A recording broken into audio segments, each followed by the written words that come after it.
la coopération régionale que nous portons avec les 3 chambres consulaires sur le territoire de Madagascar, mais tout autour dans la zone océan Indien, est important. Nous sommes sur un territoire insulaire, il y a des échanges qui doivent se faire dans la zone océan Indien et nous tenons à le faire en écoutant, en faisant participer les acteurs économiques, ceux qui veulent investir dans la zone. Et puis il y a aussi un chef d'entreprise. Ces questions qui sont revenues ce soir, ils sont importants. Pourquoi ? Un chef d'entreprise prend des risques. Mais il faut aussi savoir mesurer les risques et limiter les risques.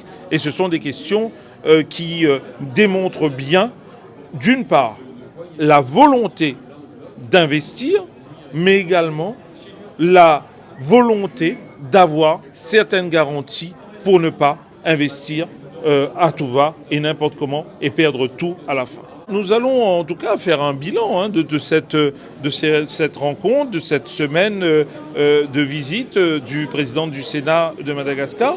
Nous allons aussi pouvoir mettre en place une cellule de travail accompagnée de chefs d'entreprise qui sont déjà implantés sur le territoire, d'autres qui sont en projet de s'implanter sur le territoire malgache, et puis réunir tout ça pour cibler les difficultés et puis avoir, je dirais, le bon moment, la bonne méthode et le bon process pour pouvoir accompagner, protéger, structurer et puis aussi apporter toute l'expertise nécessaire à l'installation de nos ressortissants qui voudraient investir sur d'autres territoires.